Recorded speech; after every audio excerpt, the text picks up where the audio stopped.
이번 시간에는 일변량 자료의 탐색에 관해서 같이 이제 공부를 해보도록 하겠습니다. 지난 시간까지는 우리가 이제 R이라고 하는 도구를 이제 어떻게 사용하는가 이런 부분들을 많이 공부를 했는데요. 그걸 바탕으로 이제 본격적으로 자료의 분석 혹은 이제 탐색 이런 부분을 보도록 하겠습니다. 그래서 오늘 이 시간에 공부할 내용은 이제 자료의 종류에는 어떤 것들이 있는가 이런 것들을 볼 거고요.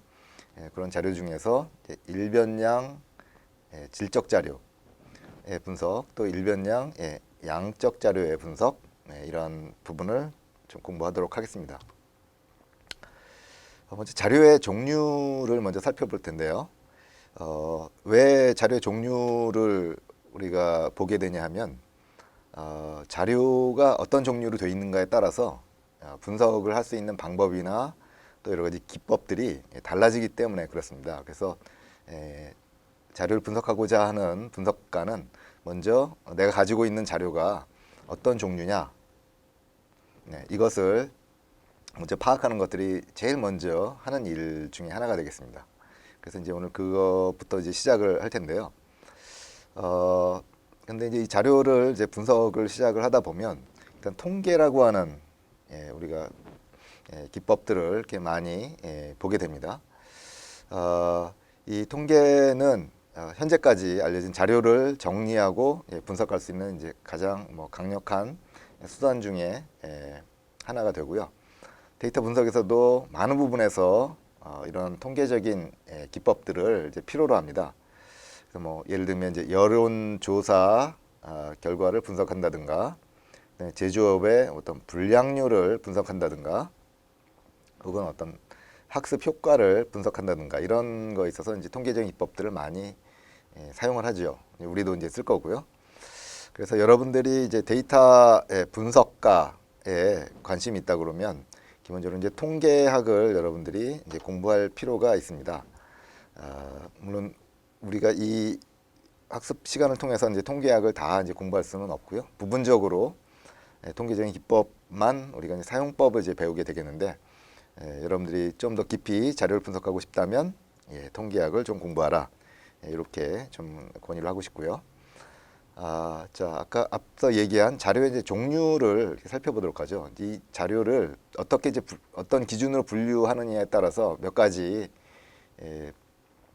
이 종류의 분류가 나오게 되겠는데, 우선 가장 일반적인 분류, 즉 자료의 이 어떤 특징이 무엇이냐에 따라서 여기 보는 것처럼 이제 질적 자료라고 하는 것과 양적 자료라고 하는 이 두 가지의 종류를 우리가 이제 생각할 수가 있겠습니다. 좀 낯설죠? 질적 자료, 양적 자료, 이게 뭘까? 질적 자료는 다른 말로 범주형 자료, 이렇게도 이제 부르게 되겠습니다. 그래서 이 범주형 자료는 글자 그대로 어떤 카테고리 혹은 그룹을 지칭하는 그런 자료가 되겠는데, 이 질적 자료는 사실 원칙적으로는 숫자로 표시가 될 수 없는 자료입니다. 예를 들면 어떤 교육 수준에 대한 어떤 정보를 표시한다 그러면은 초졸, 중졸, 고졸, 대졸 이렇게 표현할 텐데, 이거는 분명히 자료죠, 그렇죠? 자료지만 이 숫자가 아닌 것이죠.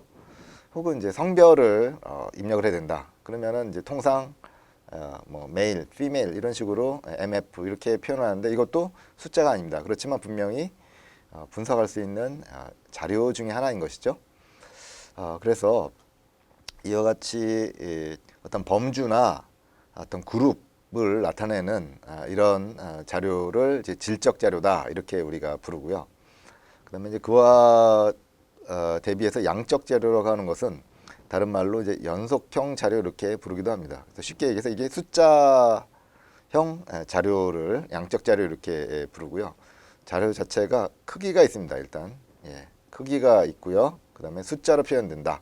이런 경우는 이제 양적 자료 이렇게 부르게 되겠습니다. 질적 자료는 어떤 범주를 나타내기 때문에 크기라는 것을 정할 수가 없습니다. MF 그러면 M이 큰가요? F가 큰가요? 그건 의미가 없는 얘기죠. 그래서 범주형 자료는 크기가 없는 것이고요. 이 양적 자료에 있어서는 크기가 있는 그런 숫자로 표현이 된다. 그래서 보통 우리가 많이 다루게 되는 형태의 자료가 이제 양적 자료가 되겠습니다. 숫자형 자료를 많이 다루기 때문에요. 근데 이 양적 자료에는 또 이 숫자인데 숫자에도 이제 정수와 이제 소수가 있잖아요. 그래서 이산 자료 그래가지고 이산 자료는 보통 이제 정수 값으로 되어 있는 자료가 되겠습니다. 뭐 각 세대의 자녀수 그러면 2명, 3명 이렇게 입력이 되겠죠. 2.5명 이런 건 없죠. 그래서 정수로 이루어진 값을 이제 이산형 자료 이렇게 부르고요.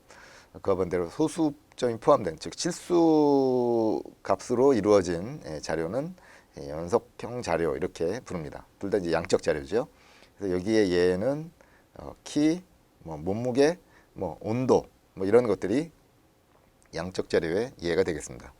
그래서 우리는 제일 먼저 어떤 분석 대상 자료를 받게 되면 이것이 질적 자료인지 양적 자료인지 이것을 먼저 구분할 필요가 있겠고요. 또 이제 다른 기준으로 이 자료를 이제 모아놨을 때 앞에서 양적 자료냐 질적 자료냐는 그 자료 하나를 보았을 때 그 특징을 이제 본 것이고요. 또 이제 다른 기준으로는 일변량 자료냐 다변량 자료냐. 그래서 일변량, 다변량 자료 이 두 가지를 또 구분하는 이제 기준이 있는데 이것은 이제 어떤 기준으로 한 거냐면 분석 대상이 되는 이제 변수의 개수가 1개이면 일변량, 2개 이상이면 다변량 이렇게 부릅니다. 여기서 갑자기 또 이제 변수라고 하는 게 나왔네요. 이거를 좀 이해하기가 좀 어려울 수도 있겠는데 이 변수는 예를 들어서 당국대 학생들의 몸무게 분포를 분석해보자 그러면 이 몸무게라고 하는 것이 변수입니다. 그래서 이 변수는 쉽게 생각해서 분석 대상 주제 이렇게 생각하면 되겠네요. 주제를 나타내는 어떤 거. 그래서 일변량 자료는 이렇게 몸무게를 분석해보자 그러면 몸무게 자료가 이렇게 쫙쫙쫙쫙 이렇게 몸무게를 이렇게 모아놓겠죠. 그래서 주제가 하나이기 때문에 변수가 하나라고 보는 거고요. 그래서 일변량 자료. 변량이라고 하는 건 변수 이렇게 보면 되겠네요. 그래서 변수가 하나다 이런 뜻이고요. 이 일변량 자료는 우리가 앞에서 배운 것들 중에서 벡터 보였죠? 벡터에 저장해서 이제 분석을 합니다. 이게 1차원 데이터이기 때문에 그렇습니다. 다변량 자료는 분석 대상이 되는 변수 개수가 2개 이상인 경우, 2개 이상인 경우 여기에 있는 것처럼 요즘 출생 지역하고요. 출생 지역하고 몸무게가 상관성이 있나, 무슨 연관성이 있나 이런 것들을 분석을 하려고 하면 주제가 2개죠. 그렇죠? 출생 지역하고 몸무게하고 이런 식으로 주제가 2개이기 때문에 다변량 자료, 즉 변수가 2개다 이렇게 얘기를 합니다. 그래서 다변량 자료 중에서 특히 변수가 2개인 경우만 꼬집어서 특징에서 이제 이변량 자료 이렇게 부르기도 하는데요. 어쨌든 분석 대상 주제가 2개 이상이면 2개 이상을 모아놓고서 같이 분석하면 그게 이제 다변량 자료 이렇게 되겠습니다. 그래서 다변량 자료는 여러분이 얼핏 생각을 해도 벡터에는 안 들어가겠죠, 그렇죠? 그래서 매트릭스 혹은 데이터 프레임에다가 저장을 해서 분석을 하게 되겠습니다. 그래서 분석 주제가 몇 개냐에 따라서 일변량 자료와 다변량 자료 이렇게 분류가 되고 일변량 자료는 벡터에 저장해서 분석한다. 또 다변량 자료는 2차원 행렬에 해당하는 이제 매트릭스나 데이터 프레임에 저장해서 분석한다. 이렇게 정리를 하면 되겠습니다. 그래서 이번 강의에서는 이번 수업에서는 일변량 자료의 분석에 대해서 일단 배우도록 하겠습니다. 즉 분석 주제가 하나인 경우 이게 아무래도 좀 쉽겠죠. 그래서 일변량 자료의 분석에 관해서 배우고요. 또 이것은 이제 벡터에 저장해서 분석을 하게 되겠습니다. 요 그래프는 여기 이제 변수의 이제 개수, 즉 일변량이냐 다변량이냐 이거에 따라서 이제 우리가 그룹이 나눠질 수가 있겠고요. 그 다음에 변수의 형태, 값의 특징에 따라서 아까 본 것처럼 연속형 데이터, 즉 양적 자료죠. 그 다음에 범주형 데이터, 질적 자료죠. 그래서 변수의 개수에 따라서 또 양적 자료냐 질적 자료냐 이렇게 나눠지게 되고요. 또 다변량 변수의 경우에도 마찬가지로 양적 자료냐 질적 자료냐 이렇게 나눠집니다. 근데 이런 이제 분류를 하는 이유는 그거에 따라서 분석하는 도구들이 이렇게 달라지기 때문에 그렇다는 거죠. 그래서 우리가 이제 가지고 있는 데이터, 분석 대상 데이터가 어떤 모양이냐에 따라서 이런 이제 그에 대응하는 상응하는 여러 가지 분석 기법이나 스킬들을 이용해서 분석을 하게 되겠습니다. 자, 그래서 앞에 얘기한 것처럼 자료가 뭐냐, 내가 갖고 있는 자료가 어디에 해당하냐 이것을 정하는 것이 기본적으로 이제 필요하다. 이제 그런 얘기죠. 자, 우선 질적 자료는 아까 특징이 뭐였죠? 질적 자료의 특징은 크기가 없는 거죠, 그렇죠? 크기가 없고 기본적으로 숫자로 나타내질 수가 없습니다. 그러니까 크기가 없으면 계산할 수가 없는 거죠. 뭐 덧셈을 한다든가 뺄셈을 한다든가 뭐 혹은 평균을 낸다든가 뭐 이런 작업이 불가능합니다. 그래서 이제 질적 자료에 대해서는 분석할 수 있는 기법이라고 하는 것이 매우 한정이 되어 있고요. 그래서 여러분이 이런 질적 자료를 갖게 되면 사실 요거 갖고 할 수 있는 거는 딱 두 가지입니다. 하나는 뭘 할 수 있냐면 일단 개수를 셀 수 있습니다. 그죠? 개수가 몇 개냐는 셀 수 있는 거죠. 그 다음에 개수가 나오면 그 개수에 따라서 비율을 또 우리가 이제 알 수 있습니다. 그래서 질적 자료는 분석할 수 있는 게 그거예요. 개수가 몇 개냐, 그럼 비율이 전체에서 차지하는 게 얼마냐. 이 두 개만 주로 이제 가능합니다. 그래서 요거에 대해서 좀 이제 살펴볼 텐데 우선은 요 ANS라고 하는 벡터에다가 질적 자료에 해당하는 YY, N, 뭐 YY 이런 값들을 이렇게 저장을 합니다. 그러면 이제 요 ANS에 우리가 이제 분석하려고 하는 어떤 대상 자료가 입력이 된 거죠. 자, 그래서 이제 이렇게 우리가 어떤 데이터를 이제 갖고 있다라고 했을 때, 물론 이거는 매우 간단한 경우죠. 실제 분석에 있어서는 뭐 이런 값들이 뭐 100개, 1000개 뭐 이런 것들을 모아놓고서 분석을 하게 되겠는데, 우리 이제 연습이니까 6개의 값이 5개군요. 5개의 값이 저장된 이 ANS라고 하는 벡터에 대해서 우리가 어떤 분석을 좀 해보도록 하겠습니다. 그러면은 할 수 있는 게 뭐라고 그랬죠? 개수 세는 거라고 그랬죠. 그럼 y가 몇 개고 n이 몇 개냐 이겁니다. 그래서 이거를 갖다가 우리가 눈으로 물론 쓸 수도 있겠지만 이 개수를 각각 이 종류별로 개수가 몇 개냐를 알아서 세워주는 그런 함수가 테이블이라고 하는 함수가 되겠습니다. 그래서 이 테이블 함수에다가 우리가 분석하고자 하는 이 벡터를 질적 자료가 들어있는 벡터를 입력으로 주게 되면 여기에 이제 결과를 보면은 이렇게 나오죠. 테이블이라고 하는 명령을 실행하면 n이 한 개, 그렇죠? n이 한 개, 그 다음에 y가 4개 이렇게 알아서 이제 계산을 해서 테이블 형태로 보여주기 때문에 함수의 이름도 테이블이 되겠습니다. 그리고 이 n과 y는 ANS라고 하는 벡터에 들어있다. 뭐 이런 것들을 이제 실행 결과에서 우리가 이제 확인을 할 수 있는 거고요. 그래서 일단 개수를 세면 이 자체가 일단 어떤 하나의 이제 정보가 되겠습니다. 이 yes라고 응답한 뭐 사람이 4명이고 no라고 응답한 사람이 1명이구나 라고 하는 것 자체가 정보가 된다는 것이죠. 그래서 뭐 이게 무슨 뭐 다수결이라고 하면 찬성이 많으니까 뭐 가결됐다 뭐 이런 식으로 우리가 어떤 뭐 결론을 낼 수가 있겠죠. 그래서 요 뭐가 몇 개냐 요걸 갖다가 좀 유식한 말로 우리가 이제 도수 분포표 이렇게 우리가 불렀었죠.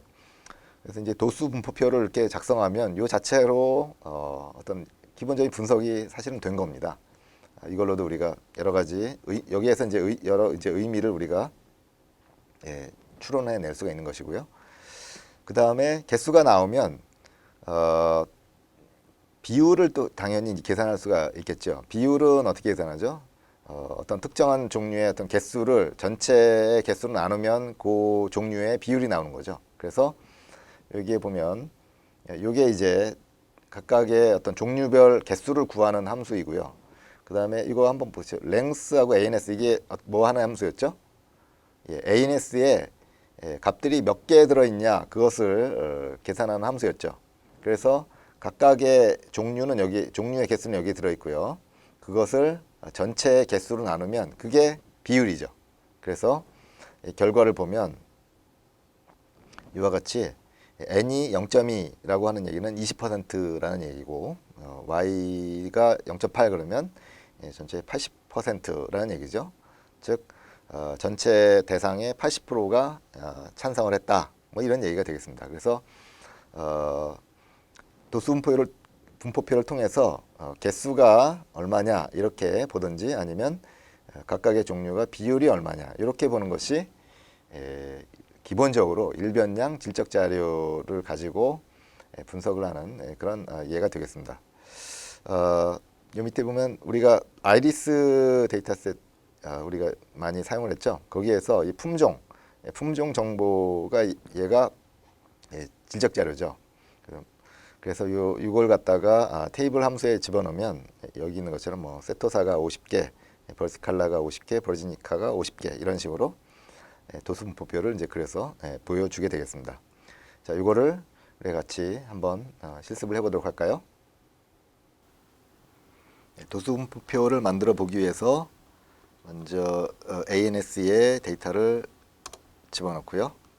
그 다음에 이거에 대한 도수분포표를 출력을 해봅니다. 그럼 이와 같이 결과를 볼 수가 있겠고, 그 다음에 이거 비율을 보려면 비율이 0.2, 0.8 이렇게 나오죠. 그 다음에 아이리스 품종 정보를 가지고서 이거는 도수분포표를 만드는 예인데, 일단 아이리스의 품종 정보가 뭐가 있나? 이렇게 150개가 쭉 나오죠. 이걸 가지고서 도수분포표를 좀 계산해 보면 각 품종별로 50개씩 들어있는 것들을 확인할 수가 있습니다. 이와 같이 도수분포표나 비율 뭐 이런 것들을 이제 계산을 해 보는 것이 이제 기본적으로 질적 자료를 분석하는 첫 단계인데, 그 다음에 이제 할 수 있는 것은 그 도수분포표를 가지고 여러 가지 이제 시각화를 할 수 있는 거죠. 시각화를 한다는 것은 데이터를 우리가 눈으로 확인할 수 있는 형태로 보여준다는 것인데, 대표적인 것이 질적 자료의 경우는 이 막대 그래프, 뭐가 몇 개냐 이것을 숫자로 보여주는 것보다는 막대의 길이를 통해서 보여주는 것이 훨씬 사람에게 인식이 잘 되는 걸로 알려져 있습니다. 그래서 이제 막대 그래프를 많이 그리는데요. 그래서 이 결과를 막대 그래프를 한번 그리는 것들을 해볼 텐데, 우선 다른 데이터를 한번 보도록 하겠습니다.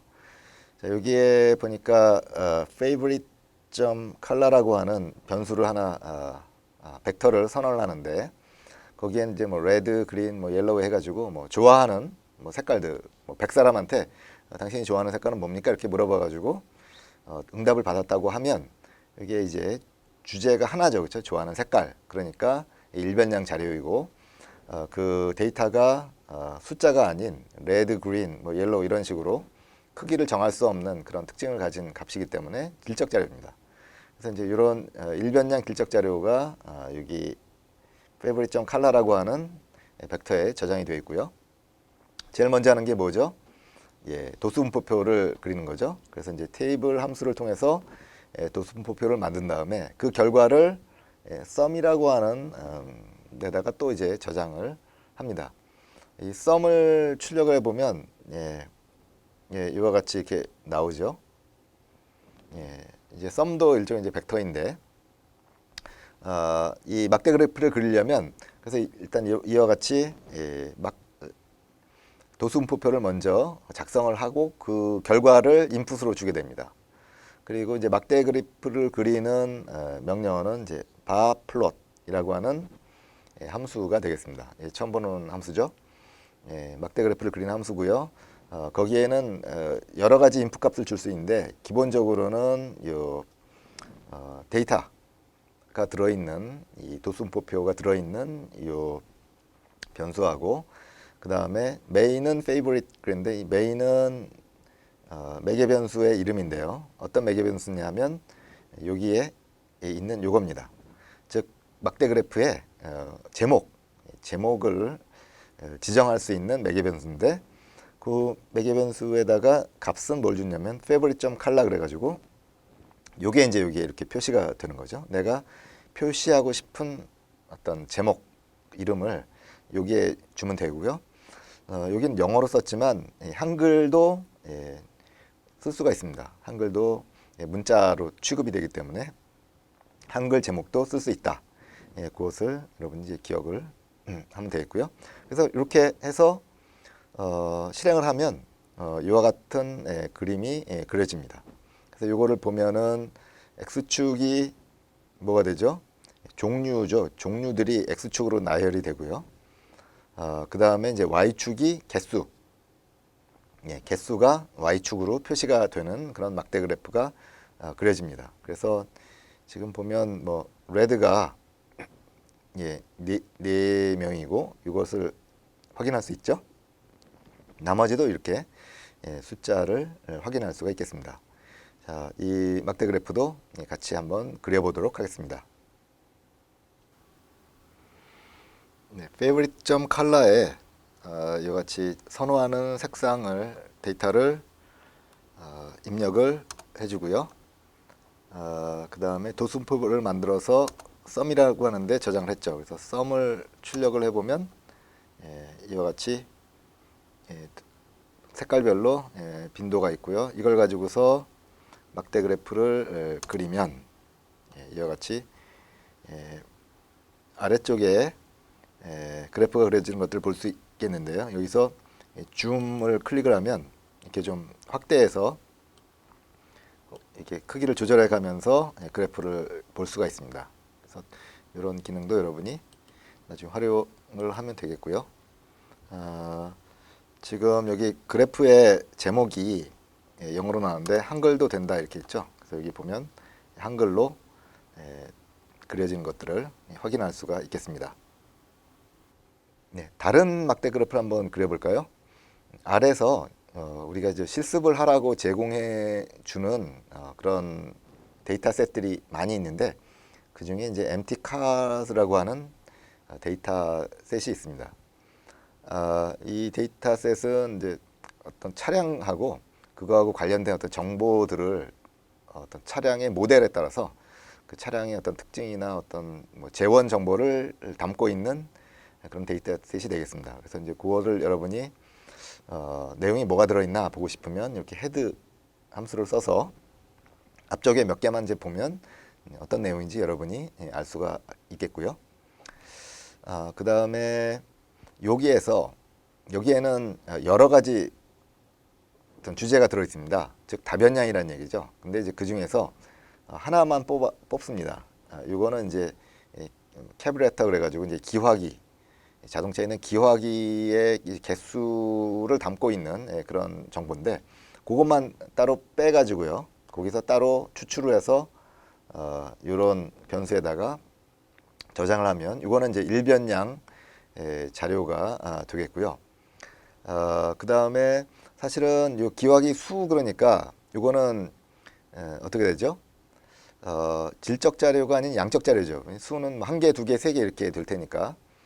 근데 요거를 가지고 어떻게 막대 그래프를 그릴 수 있냐 하면 앞에 건 이제 양적 자료를 우리가 실습을 했는데 질적 자료라도 이렇게 값이 정수로 되어 있으면 개수를 셀 수가 있는 거죠. 기화기 수가 한 개인 모델이 뭐 6개, 뭐 2개인 모델이 7개 이런 식으로 개수를 셀 수 있기 때문에 막대 그래프를 그릴 수가 있는 것입니다. 자, 어쨌든 요 기화기 수를 가지고서 도수분포표를 그려봤더니 이와 같은 결과가 나왔습니다. 기화기 수가 한 개인 모델이 7개, 2개인 모델이 10개, 3개인 모델이 3개 등등등 이와 같이 개수를 셀 수 있다는 얘기죠. 이렇게 숫자라도 정수형으로 되어 있으면 이렇게 개수를 셀 수 있습니다. 그래서 이거를 가지고 이제 막대 그래프를 그리는데요. 자, 아까 인풋으로 제일 처음에 먼저 줘야 될 것이 뭐죠? 예, 이 도수 분포표라고 그랬죠. 그래서 도수 분포표를 작성해서 어떤 변수에 저장한 다음에 그 변수를 인풋으로 줄 수도 있지만 그냥 이 도수 분포표 자체를 이렇게 그냥 인풋으로 줘도 똑같은 결과가 됩니다. 그 다음에 이제 메인은 아까 인 것처럼 그래프의 제목이죠. 예, 그래프의 제목을 이와 같이 하겠다라는 거고요. 그 다음에 또 못 보던 매개 변수가 등장을 했습니다. X 랩은 X 레이블, X축의 레이블이라는 의미가 되겠습니다. 그래서 X축 밑에다가 이런 설명을 붙여달라. 예, 이런 뜻이고요. Y LAB는 Y축의 레이블 이 되겠습니다. 그래서 Y축에는 이런 것을 붙여달라. 이런 얘기가 되겠죠. 그래서 이것을 실제로 실행을 하면 이와 같은 그래프를 볼 수가 있겠습니다. 그래서 도수분포표에 있는 내용 그대로가 되어 있고요. 이 바플롯 함수에는 우리가 여러 가지 매개 변수를 쓸 수가 있습니다. 그래서 이제 필요에 따라서 이제 이 매개 변수의 값을 주면 되겠는데요. 아래서 제공하는 이런 함수들은 이런 그래프를 그리는 함수 포함해서 이런 매개 변수들이 되게 많습니다. 물론 이 중에서 자주 쓰이는 것은 몇 개 안 되지만 되게 많고 근데 여러분들이 어쨌든 이런 것들을 알아두었다가 필요할 때 이 그래프에 적용하면 굉장히 다양한 형태의 그래프를 그릴 수가 있게 되겠습니다. 그래서 이런 이제 설명이 있는데 여러분들이 이제 이런 것들을 보고 이런 매개 변수 값을 이렇게 바꿔가면서 그래프를 그려보면 여러 가지 좀 재미있는 결과를 얻을 수가 있겠고요. 특히 이제 여기 보면 허라이즈라고 하는 매개 변수가 있는데 이 값을 true로 주게 되면 막대 그래프가 세로 방향이 아니라 가로 방향으로 그려집니다. 그래서 이건 여러분이 한번 꼭 실습을 한번 해보시면 좋겠고요. 그래서 이제 이런 바플롯 명령을 이제 실행을 하면 결과로서 이와 같이 볼 수가 있고요. 여기 이제 타이틀과 여기에 이제 X 레이블, Y 레이블 이런 정보를 볼 수가 있겠습니다. 이번엔 이 컬러라고 하는 매개 변수 값을 하나 더 추가했는데요. 레드 했습니다. 이 컬러라는 매개 변수는 앞에서 표에서 본 것처럼 막대의 색깔을 나타냅니다. 근데 막대의 색깔을 레드로 했기 때문에 이 그래프에서 이 막대의 색깔이 레드가 됐고요. 뭐 나는 뭐 첫 번째 거는 빨강, 두 번째는 파랑, 세 번째는 노랑 이런 식으로 하고 싶다. 그러면 여기에다가 이제 이 색깔들을 쭉 나열해 주면 되는데 혹은 이미 지정되어 있는 이 색깔들 목록에서 이제 가져올 수도 있고요. 그런 이제 다양한 방법들이 있는데 그것은 좀 더 관심 있는 분들은 그것을 찾아서 이 검색해 보면 여러 가지 이그젬플들이 많이 나오기 때문에 그것을 보면 여러분이 금방 이해할 수 있습니다. 그래서 다양한 그래프를 그려보면 좋겠습니다. 우선 여기까지 또 같이 실습을 해보도록 할까요? 네, MT카라고 하는 데이터가 어떻게 생겼는지 궁금하죠? 그래서 앞에 몇 개만 출력을 해보면 이렇게 보는 것처럼 이게 모델입니다. 자동차 모델에 대해서 이와 같이 여러 데이터가 들어있는 것들을 볼 수가 있겠는데요. 이 중에서 기화기 수 여기 있죠. 마지막에 있는 이 캐브레터 요거만 이제 데이터를 뽑아서 CARB에 저장을 합니다. 그러면 CARB를 출력을 해보면 이렇게 뽑혀진 것들을 볼 수 있죠. 그래서 요거를 가지고서 도수분포표를 그려보면 이와 같이 데이터를 이렇게 볼 수가 있습니다. 이제 요걸 가지고 데이터를 막대 그래프를 그려볼 텐데 우선 여기에는 기본 그냥 데이터 그래프의 제목, 그 다음에 X축 레이블, Y축 레이블 간단하게 이것만 해서 그래프를 그리면 이와 같이 이 캐브레터의 수에 대한 이제 빈도수 모델이 몇 개냐 여기에 이제 나오는데요. 제일 많은 거는 4개짜리네요. 4개짜리 모델이 제일 많습니다. 그 다음에는 여기에 막대에 색깔을 입혀보자. 빨간색을 컬러를 넣었는데 이게 실행해 보면 빨간색 컬러가 입혀지는 것들을 확인할 수 있죠. 조금 더 예쁘네요.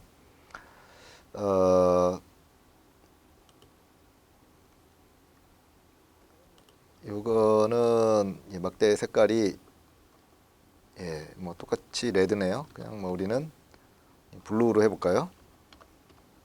블루. 그래서 이렇게 해보면 파란색 이런 식으로 색깔을 마음대로 이제 바꿔서 할 수가 있겠고요. 요 그다음에 있는 거는 이게 뭐였죠? 호라이즈. 이게 막대 그래프를 세로로 세울 거냐 아니면 가로로 눕힐 거냐를 정한다고 그랬죠. 그래서 이것을 그려보면 이렇게 보는 것처럼 경우에 따라서는 이런 그래프가 더 눈에 잘 들어올 수도 있죠. 그래서 이렇게 막대 방향을 정할 수도 있겠습니다. 네, 그래프를 그리다 보면 이게 한 번에 하나씩 이제 그려 볼 수도 있고요. 또 그린 그래프를 캡처하거나 혹은 뭐 이미지 파일로 저장할 수도 있는데 이거를 한 화면에다가 하나씩만 좀 그리는 것이 아니라 여러 개를 좀 그리고 싶다. 그런 경우가 있죠, 그렇죠? 여러 개를 한 화면에다가 그리는 그런 방법을 좀 보도록 하겠습니다. 우선 세 개 여기 보면은 이제 세 개가 있죠.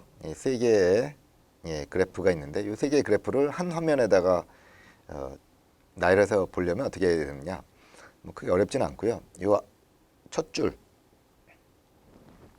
줄만 추가를 하고 차례로 그리면 됩니다.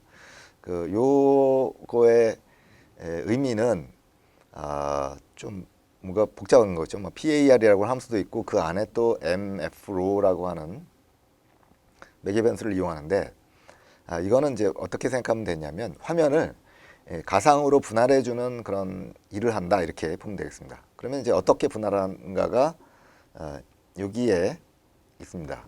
여기에 벡터 형태로 주어지게 되는데 앞에 있는 1이 의미하는 바는 화면을 몇 행으로 나눌까라는 거고요. 두 번째 있는 3의 의미는 화면을 몇 열로 나눌까입니다. 그래서 1, 3 그러면은 1행 3열이니까 결국은 화면이 이렇게 있으면 화면을 3등분하는 거죠. 그렇죠? 이렇게 3등분하는 거고요. 만약에 2, 3 이렇게 주면은 어떻게 될까요? 2, 3 주면 화면을 우선 2행으로 나누고 3열로 나누니까 이렇게 6개로 분할이 되는 거죠. 이게 C1, 3이고 여기에 C에 2, 3 이렇게 되겠습니다. 이렇게 이제 분할을 해주고 차례차례 그래프를 그리게 되면 첫 번째 그래프는 첫 번째 분할된 화면으로, 두 번째 그래프는 두 번째 분할된 화면으로, 세 번째 그래프는 세 번째 분할된 화면으로 이렇게 그려지게 됩니다. 그래서 분할만 하면 된다라는 거고요. 그래서 이제 분할을 했죠. 그래서 이제 이게 이제 첫 번째 분할 화면, 두 번째 분할, 세 번째 분할 이렇게 해서 각각의 그래프가 자기 위치에 맞게 이렇게 배치가 되어서 보여지는 것들을 확인할 수가 있죠. 물론 이제 여러분이 각각 그래프를 그려서 포토샵이나 뭐 파워포인트 상에다가 이렇게 붙여넣기 해가지고 이렇게 볼 수도 있겠지만 이렇게 R 안에서 이렇게 붙여서 볼 수가 있다. 그런 기능을 좀 연습을 해본 건데요. 이것도 같이 따라서 해보도록 하겠습니다. 한 화면에 그래프를 여러 개 그리기 위해서는 제일 먼저 할 것이 화면을 가상 분할한다고 그랬죠. 1행 3열, 즉 화면을 3등분을 한 것이고, 그럼 이거를 실행을 합니다. 그 다음에 막대 그래프 하나를 그려줍니다. 그러면은 지금 가상으로 3등 선은 보이지 않지만 가상 3등분 되어 있는 제일 왼쪽에 하나 그려주고요. 두 번째 그래프를 그리면 두 번째 분할된 화면에 그려지고 또 하나를 더 그리면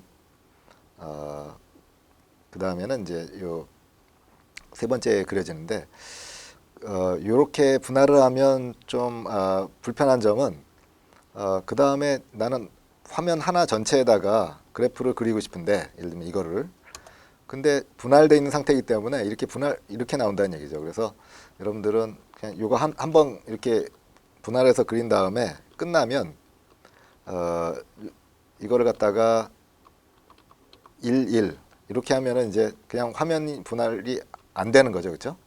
이런 식으로 해서 돌려놓고 이렇게 하는 것이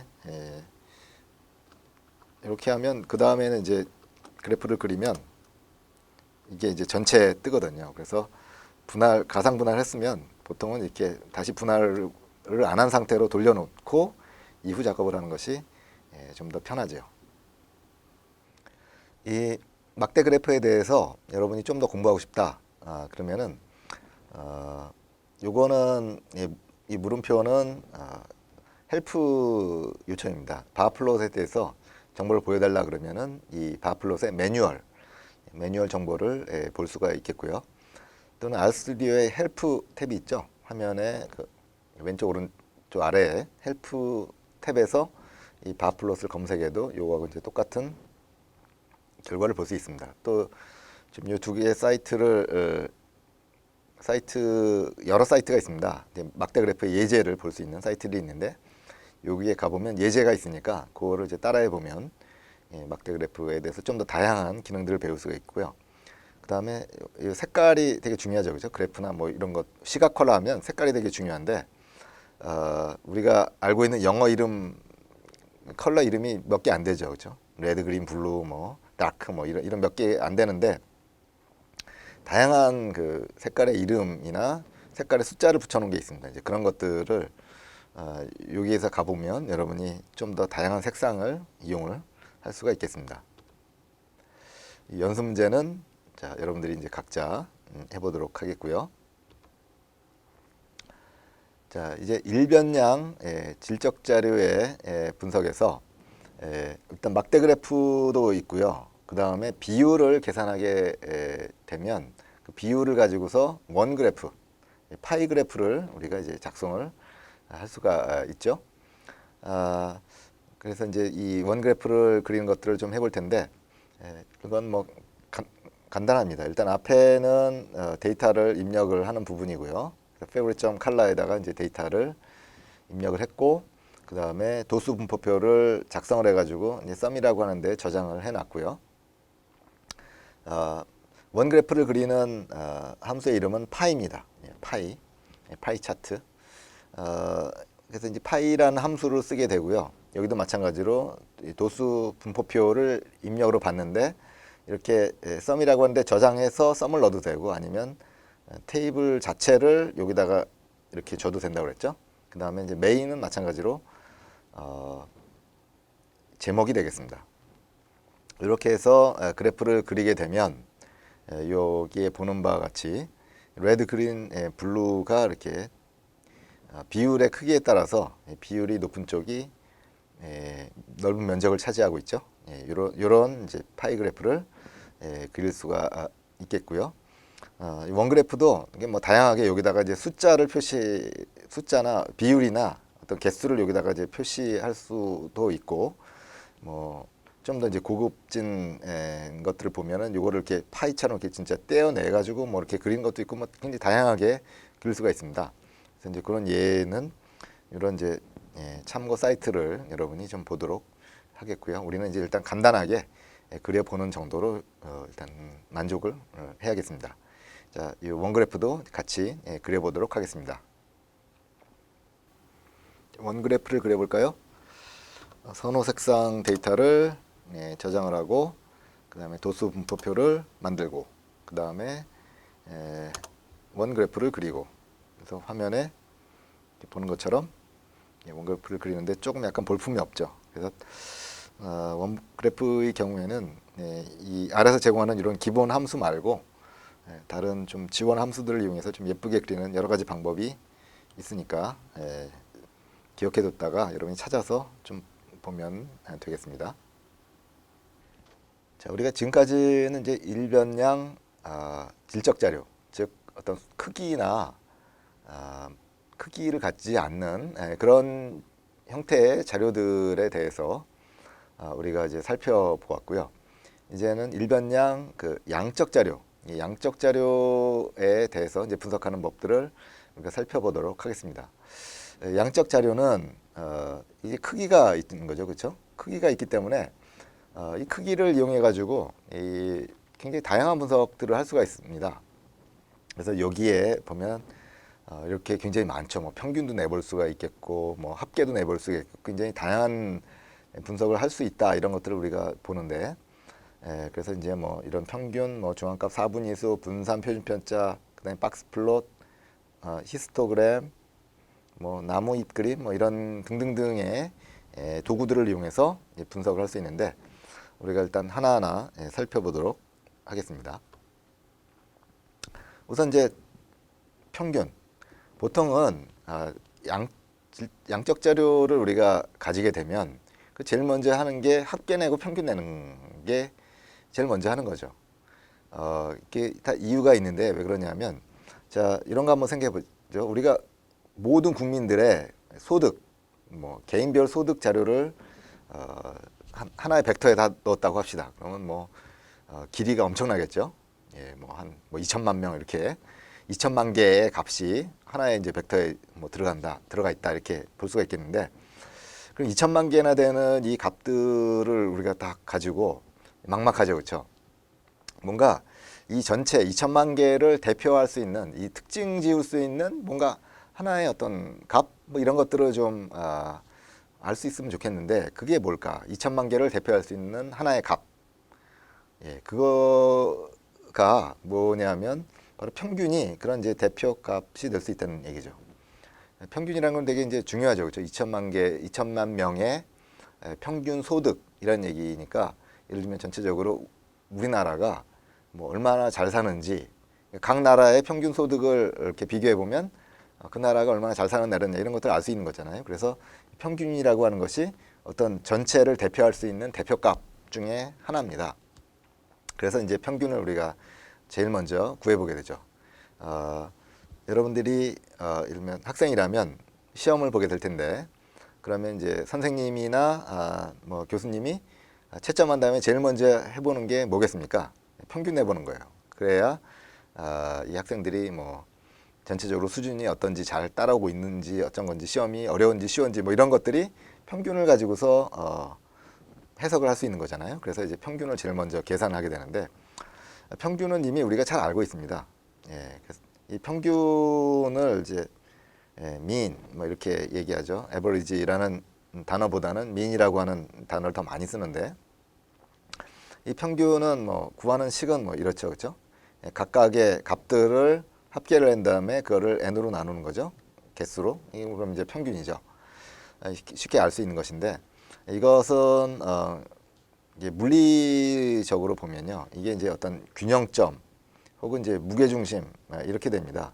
그래서 이제 여기에 어떤 값들이 그 쭉 큰 작은 값부터 큰 값까지 나열을 했다 그러면, 예를 들면 평균 여기다 그러면 요게 이제 말하자면 지렛대를 여기다 놓으면 이게 기울어지지 않는 그런 균형점이 되고요. 다른 말로 이게 이제 무게중심이죠. 이게 이제 평균의 이제 의미가 되겠는데, 그래서 요게 어디냐? 요게 어디냐를 이제 우리가 전체 값들을 쭉 많이 얻게 되면 이제 찾게 된다, 그런 얘기고요. 평균과 비슷한 개념이 있는데, 그 이제 중앙값이라고 하는 거죠. 이제 이건 이제 메디안이라고 불리우는 건데, 평균은 구하는 방법은 이렇죠. 그런데 이제 중앙값은 어떻게 하는 거냐면, 뭐 소득의 자료를 모았다 그러면 소득이 작은 사람부터 시작해가지고 큰 사람 순으로 쫙 이렇게 줄을 세웁니다. 그럼 이제 소득이 많은 사람, 적은 사람 이렇게 줄을 세운 다음에 이 중에서 딱 중앙에 있는 이 값이 중앙값입니다. 그럼 얼핏 생각하면 중앙값이나 평균이나 같지 않나 이렇게 생각할지 모르겠지만 같지 않습니다. 같은 경우도 있는데 대부분은 조금씩 다르거나 많이 차이가 납니다.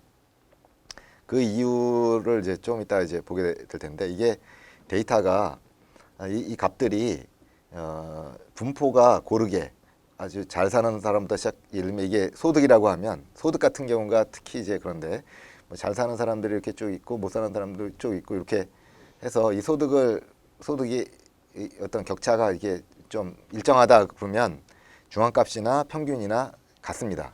근데 실제로 이제 소득은 여러분들이 알다시피 이 소수의 사람들이 굉장히 많은 부를 소득을 이제 보이고 있죠.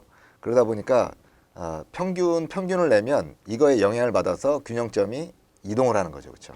이동을 하기 때문에 이 중앙값하고 이 균형점은 다르게 될 수밖에 없는 거죠. 근데 대부분의 자료들은 이렇게 됩니다. 이렇게 딱 이렇게 평균과 중앙값이 일치하지 않고 이게 이쪽으로 좀 치우치든가 이쪽으로 치우치든가 하는 그런 결과를 보이고요.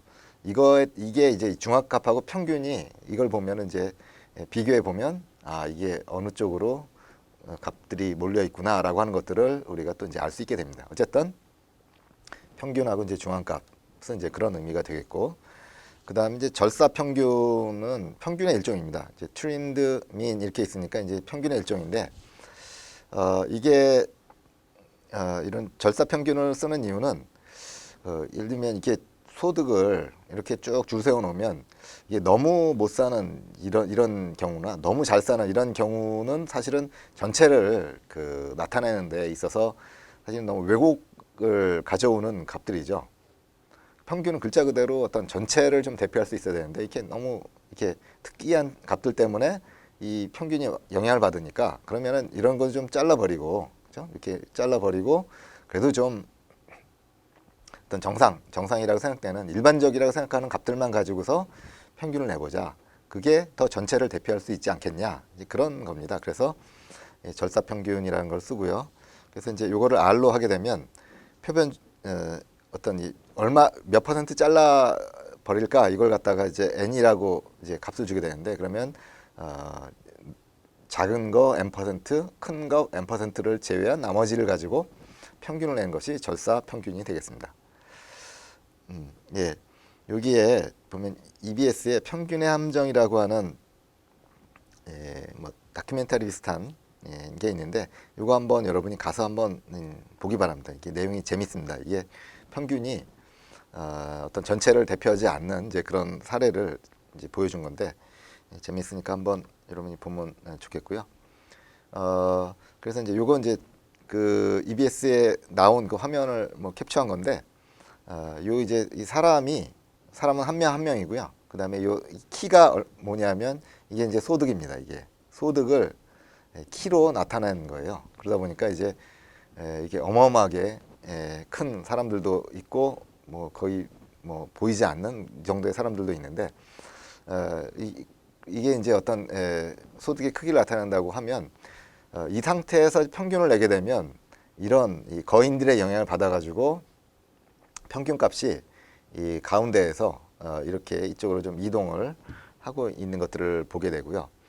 그래서 이제 이런 너무 큰 값들이 이 전체를 이제 왜곡을 시키는데, 예를 들면 이제 평균 GNP 있잖아요. GDP 1인당 소득 뭐 이런 것들을 보면 얼마 전에 3만 불을 넘었다 이렇게 나옵니다. 그러면 4인 가족이면 12만 불 이렇게 되는 거죠. 12만 불은 얼마인가요? 1억 뭐 한 5, 6천 이렇게 되죠. 그러면 우리 집의 평균 전체 소득이 뭐 1억 6천 이렇게 안 되면 평균이 아닌 거예요. 그러면 우린 중산층이 아닌가? 뭐 이런 생각을 하게 되는데, 그런 기준으로 보면 중산층이 얼마 안 됩니다. 그렇죠? 그게 바로 이제 이런 값들의 영향을 받아가지고 사실 중산층은 한 여기쯤 되겠죠. 근데 이제 이게 이제 평균 GDP나 이런 것들은 이렇게 이동을 하기 때문에 얘가 이런 어떤 중산층을 대변하는 값이 못 되는 거죠. 중앙값은 이런 경우에는 차라리 그래서 이런 왜곡이 있는 경우에는 아예 이렇게 줄 세워놓고 가운데 딱 자른 요것이 오히려 이제 전체를 대표할 수 있는 경우가 많습니다. 그래서 이제 중앙값하고 평균은 같이 보게 되고요. 절사 평균은 이제 이쪽에 너무 작은 거, 너무 큰 거 빼고 나머지만 가지고 여기서 이제 평균 낸 거죠. 그래서 이런 식으로 나올 수가 있습니다. 그래서 평균과 중앙값, 절사평균은 다 같은 자료를 가지고 계산을 해도 다른 결과가 나올 수 있다. 그런 것들을 우리가 생각할 수가 있겠습니다. 그 다음에 4분위수라는 것도 전체 값들을 우리가 이제 살펴보는, 또 추측해보는 이제 중요한 이제 기준 중에 하나인데요. 그래서 이제 쿼타일 이렇게 부르고요. 이거는 이제 어떤 거라고 생각하면 되냐면, 이것도 뭐 소득이라고 생각해 봅시다. 그럼 소득을 여기 이제 잘 사는 사람부터 시작해서 못 사는 사람까지 이렇게 쭉 이렇게 줄을 쭉 세웠을 때, 이거는 일방적으로 이렇게 그 인원수에 따라서 100명이다 그러면 인원수에 따라서 25, 그다음에 50, 75에 해당하는 이렇게 끄는 겁니다. 끊었을 때 그러면 이게 정확하게 여기 25%의 사람은 여기에 속하고요. 또 25%의 사람은 여기에 속해서 전체적으로 100%가 되거든요. 그랬을 때 25%가 되는 지점에 있는 요 값이 얼마냐? 요거를 갖다가 이제 우리가 Q1 이렇게 부르고요. 그 다음에 50%에 해당하는 요 값이 뭐냐? 요거를 갖다가 Q2라고 합니다. 이 Q2는 중앙값하고 같습니다. 그렇겠죠? 그 다음에 Q3에 해당하는 요 값이 여기입니다. 75%에 해당하는 여기에 Q3가 되겠습니다. 그래서 그냥 직관적으로는 어떤 값들을 쭉 줄 세운 다음에 그 다음에 앞에서 25번째에 해당하는 값이 Q1, 그 다음에 딱 50에 해당하는 값이 Q2, 75번째에 해당하는 값이 Q3다.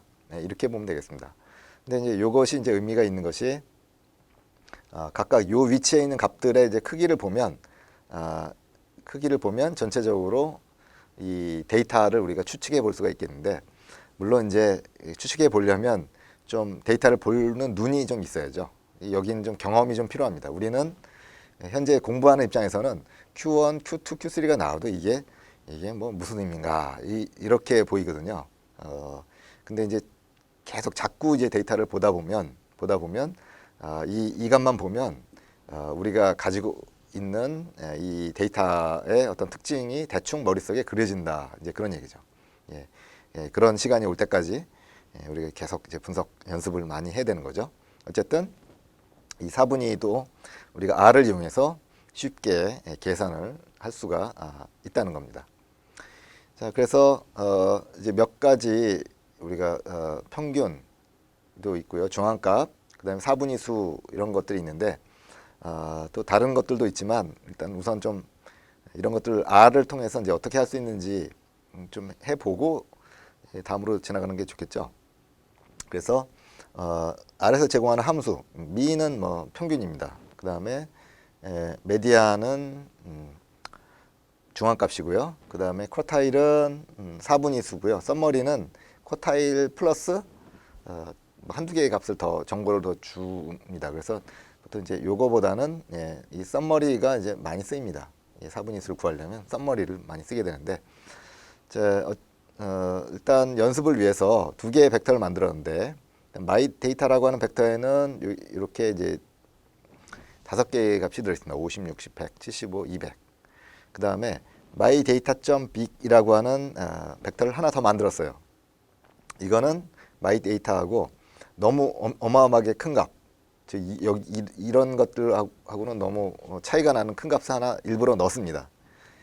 그래서 이제 이 평균 내거나 했을 때 이제 어떤 변화가 있는지를 보기 위해서 이 두 가지의 벡터를 가지고서 해보는 거죠. 그래서 평균 구하는 거는 간단합니다. 평균 구하는 함수에다가 이렇게 우리가 원하는 벡터를 입력을 하면 됩니다. 나머지 다 마찬가지로 합니다. 그리고 이제 이 절사평균의 경우만 여기 있죠. 절사평균의 경우에는 이제 벡터하고 그 다음에 몇 프로 자를까 그거를 줘야 된다 그랬죠. 그 매개 변수 이름이 트림인데 그거를 주면 됩니다. 0.2 그러면 20%를 잘라내게 되는 거죠. 앞뒤에서 이렇게 하는 거고, 그 다음에 쿼타일 있고요. 그 다음에 썸머리, 이게 5num이라고 하는 값도 있는데 쿼타일하고 비슷합니다.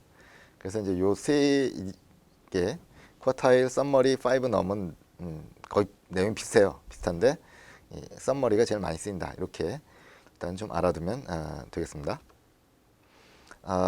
이제 쿼타일하고 이제 썸머리를 한 거의 예를만 좀 간단하게 이제 보여주고 있는데, 4분위수죠. 이 4분위수인데 여기 보는 것처럼 0%는 이게 뭘까요? 맨 앞에 있는 수죠. 첫 번째가 되겠죠. 그렇죠? 첫 번째가 되겠고, 그 다음에 25번째에 있는 수, 50번째에 있는 수, 75번째에 있는 수, 맨 끝에 있는 수, 이렇게 이해하면 되겠습니다. 그래서 이렇게 쫙 요것만 보면 이게 자료가 50에서 200 사이에 있구나, 이런 것들을 이제 알 수 있죠. 그렇죠? 있고 가운데에 있는 애는 75 구나. 근데 이게 이제 뭐 이거의 의미에 따라서 이게 어떤 뭐 점수일 수도 있고 뭐 이제 그런데, 그러면은 대충 이게 가운데 있는 게 몇 점이구나, 뭐 이런 식으로 대충의 데이터가 어떻게 분포하는지를 이렇게 짐작할 수 있다라는 거고요. 요것처럼 이제 약간 이제 트릭을 좀 쓴 건데, 0땡 10 그러면 이게 뭐죠? 0, 1, 2, 3, 4, 5, 6, 7, 8, 9, 10이죠. 그거를 10으로 나누면 어떻게 되죠? 0, 0.1, 0.2, 0.3, 그래서 1.0 이렇게 되겠죠. 그래서 이제 요거는 이 5개의 값을 보여주는 것이 아니라 0.1부터 0부터 시작해서 100%까지 10% 단위로 값이 뭐냐, 그걸 갖다가 보여주는 그런 약간 이제 트릭이 되겠습니다. 그래서 이제 요게 이제 4분위수 구하는 거고요. 그 다음에 썸머리를 하면 4분위수하고 비슷한데, 여기에 뭐가 하나 더 붙냐면 평균이 하나 더 들어갔습니다. 요것만 빼면 쿼타일하고 이제 똑같은데요. 그래서 이 중앙값하고 평균을 이제 같이 보여줍니다. 같이 보여줌으로써 자료가 어느 쪽으로 치우쳤냐, 이런 것들을 이제 눈으로 이제 확인을 할 수 있게 해주는 거죠. 자, 그래서 요 쿼타일하고 썸머리 포함해서 요 앞에 있는 이런 함수들을 같이 우리가 해보도록 하겠습니다. 자, 여러 가지 통계 함수들을 테스트하기 위해서 마이 데이터에 데이터를 넣고요. 그래서 마이 데이터에 뭐가 들어갔나 확인해 보면 이런 값이 잘 들어갔고요. 그 다음에는 마이 데이터.big에다가 매우 큰 값 하나를 저장을 합니다. 그래서 마찬가지로 내용을 살펴보면 큰 값이 하나 들어간 것들을 볼 수 있고요. 그래서 마이 데이터에 대해서 평균 97입니다. 그 다음에 마이 데이터.big에 대해서 보면 8,414가 나왔습니다. 이게 값 하나 때문에 이 평균, 다른 건 다 똑같잖아요. 똑같은데 큰 값 하나 들어갔다는 이유로 이게 평균에 엄청난 차이가 나죠. 이게 이제 바로 이제 어떤 특이한 값, 이런 것들이 들어가면 이렇게 통계적인 왜곡을 줄 수 있다, 이런 것들을 좀 보여주는 거고요. 이제 중앙값을 보면은 마이 데이터는 75, 그 다음에 마이 데이터.big은 87.5. 이걸 보면은 평균의 차이는 어마어마하게 나지만 이 메디안 값의 차이는 그렇게 안 나죠. 네, 그래서 어떤 경우는 메디안 값이 어떤 전체 데이터를 대표하는 값으로 더 적당하다, 이렇게 얘기를 합니다. 그래서 메디안 값은 평균에 비해서 그런 아주 특이한 값들의 영향을 덜 받는 거죠. 네, 그래서 그런 것들을 수치상으로 확인할 수가 있겠고, 그 다음에 너무 특이한 애들은 20%씩 잘라 버리자. 그럼 이제 78이 되고요. 그 다음에 마이 데이터.big은 108 이렇게 나오네요. 자르고 났더니 평균의 차이가 많이 줄었죠. 네, 그래서 특이한 값들은 자르는 경우도 많다. 그 다음에 4분위수 이렇게 구할 수 있고요. 10개로 나눠서 잘라서 구할 수도 있고, 썸머리 해가지고 중앙값, 평균 같이 볼 수도 있고요. 5 넘버도 이제 비슷한 값을 보여줍니다. 네, 평균을 중심으로 우리가 이제 알아보았는데, 이번에는 자료가 퍼져 있는 분포, 혹은 이제 산포라고 하는 거를 이제 살펴보도록 하겠습니다. 산포는 여기 있는 것처럼 이제 데이터가 어떻게 퍼져 있냐를 알 수 있는 그런 이제 값이 되겠는데, 여러분이 이제 쉽게 우리가 알고 있는 것이 이제 분산과 표준 편차가 바로 데이터에 퍼져 있는 정도를 알려준다. 이렇게 우리가 배웠죠. 그래서 이제 분산을 구하는 건 뭐 이렇게 되죠. 여기에서 어떤 개별 값에서 평균을 뺀 다음에 개별 값과 평균의 차이의 제곱을 다 합한 다음에 그거를 이제 n-1로 나눈다. 혹은 n으로 나눈다. 이게 이제 분산이죠. 표준 편차는 분산의 루트를 씌운 게 표준 편차가 되겠습니다. 그러면 이제 분산이 크다는 얘기는 뭘까요? 분산이 크다는 얘기는 어떤 값들이, 그렇죠? 분산이라는 게 어떤 값과 평균 사이의 차이를 가지고서 보는 거기 때문에 분산이 크다는 얘기는 어떤 값들이 이 평균이 있으면 많이 떨어져 있다는 얘기죠. 그렇죠? 이렇게 많이 떨어져 있다. 뭐 이런 얘기가 되겠고, 분산 혹은 표준 편차가 작다는 얘기는 어떤 값들이 평균에서 가까이에 있다. 뭐 이런 거죠. 그렇죠? 근데 모여 있다. 그래서 값들이 많이 흩어져 있냐 아니면 모여 있냐, 이것을 분산과 표준 편차라고 하는 어떤 통계 값을 가지고서 우리가 알 수가 있는 거죠. 그래서 이제 이 퍼져 있는 정도를 알아내는데 이 세 가지의 함수를 쓰는데요. 우선 VAR이 이제 분산이 되겠습니다. 베어리언스, 그 다음에 이제 표준 편차, 스탠다드 디베이션, 그래가지고 SD가 이제 표준 편차가 되겠고요. DIFF는 디퍼런스의 아마 줄임말일 텐데, 이것은 그 우리가 가지고 있는 값에서 최대값에서 최소값을 뺀 겁니다. 그게 DIF고요.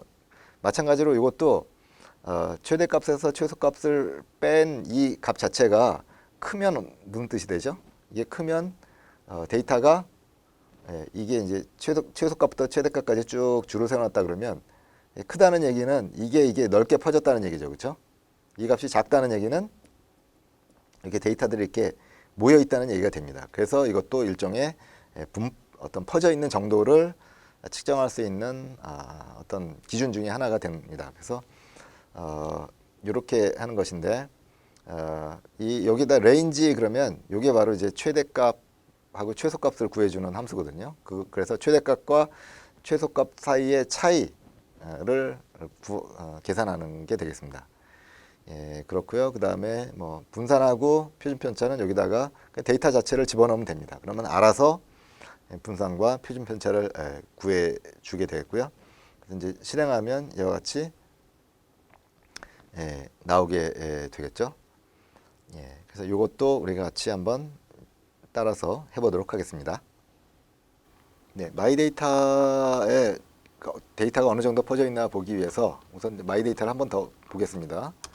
이런 값이거든요. 근데 여기서 레인지 함수를 씌우면 최대값과 최소값만 구해주고요. 50에서 200까지라는 얘기고, 이 둘 사이에 50에서 200까지의 차이는 DIF라는 함수로 구하니까 150. 그래서 제일 큰 값하고 제일 작은 값 사이가 거리가 150이다. 이렇게 보는 거죠. 그래서 이 거리가 작을수록 뭐라고 그랬죠?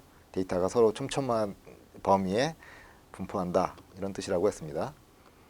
분산을 해보면 이렇게 나오고요.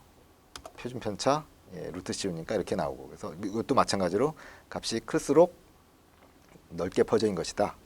이런 것들을 이제 보게 되는 거죠. 자, 이제 우리가 이제 상자 그림 혹은 박스 플롯이라고 불리우는 그래프를 보도록 하겠습니다. 이 박스 플롯 또는 이제 박스 위스커 플롯이라고 불리우는 이 그래프는 통계학에서 나온 그래프들 중에서 가장 뭐라고 할까요? 어떤 데이터를 그래프 하나로 어떤 데이터의 특징을 가장 탁월하게 보여줄 수 있는 그런 그래프다라고 알려져 있습니다. 그래서 이거를 여러분이 잘 쓸 수 있는 것이 되게 중요합니다. 특히 이제 이 양적 자료를 분석할 때는 이 박스 플롯, 사실은 박스 플롯 하나만 그려보면 그냥 게임 끝 뭐 이렇게 될 정도로 이 그래프 하나에 굉장히 많은 정보를 담고 있어요. 그래서 이 박스 플롯을 우리가 한번 이제 그려볼 텐데, 우선 그리기 전에 이제 이 박스 플롯이 어떤 의미인지, 이 각각 요소가 어떤 의미인지를 우리가 일단 이해를 하고서 이제 그림을 좀 그려봐야겠죠. 우선 이 박스 플롯은 이 글자 그대로 여기 안에 이제 이 박스가 보이죠. 그래서 이제 박스 플롯인데, 이것이 의미하는 바는 우선 이게 이제 x축이 있죠. 이 x축이 y축이 의미하는 바가 뭐냐면, 우리가 갖고 있는 이 자료의 크기가 되겠습니다. 자료의 크기를 이제 우리가 이제 200부터 시작해서 쭉 이제 뭐 1000, 500 뭐 이렇게 있는데, 요 y축이 어떤 자료의 크기를 나타내는 거고요. 그 다음에 요 박스 안에 요 굵은 선이 있죠. 이 선이 중앙값입니다. 즉 중앙값이 요거다라는 겁니다. 요 중앙값에 해당하는 요 부분이 되겠고요. 그 다음에 요 박스의 아래쪽 줄이 이게 Q1입니다. 요게 Q3입니다. 네, 요 박스 위 천정이 Q3예요. 그러면 그래서 이제 Q1, Q2, Q3가 이렇게 박스로 표현이 됐다 이렇게 보면 되겠는데, 그러면은 이거를 이렇게 박스로 나타내면 이게 이제 무슨 뜻이 되냐면, Q1 요게 이제 요게 전체의 25%, 이게 전체 25%죠. 그러니까 요 박스의 요 범위, 요게 전체의 25%의 데이터는 여기에 몰려 있다 이런 뜻이 됩니다. 그래서 이제 주류 데이터, 전체를 나타내는 주류 데이터가 모여 있는 범위가 이 범위가 된다는 얘기죠. 그러니까 이것도 이제 여러 가지로 해석이 가능한 거죠. 이 박스의 길이가 크면 어떤 뜻이 되죠?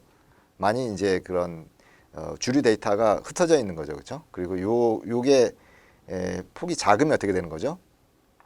폭이 작으면 주류 데이터가 이렇게 가까이 다닥다닥 모여 있다 이런 뜻이 됩니다. 그래서 요걸 보면 분포를 볼 수 있는 거죠. 일단 분포를 볼 수가 있게 되기 때문에 이게 되게 이제 전체 데이터를 눈으로 이해하는데 굉장히 편리하고요.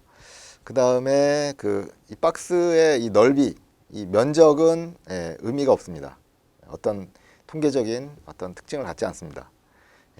그래서 요 상하로만 의미가 있다. 그것을 여러분이 좀 알아두면 되겠고, 자, 그 다음에 이 박스 바깥에 있는 얘는 뭐냐, 그죠? 바깥에 있는 위에 천정과 아래 천정, 이것은 뭐냐면 그냥 정상적인 값 중에서 최대값입니다. 최대값. 이거를 최대값, 최소값이라고 보면 돼요. 정상적인 값들 중에서. 그 다음에 그 위에 동그라미나 혹은 요 아래에 동그라미가 있을 수가 있는데요.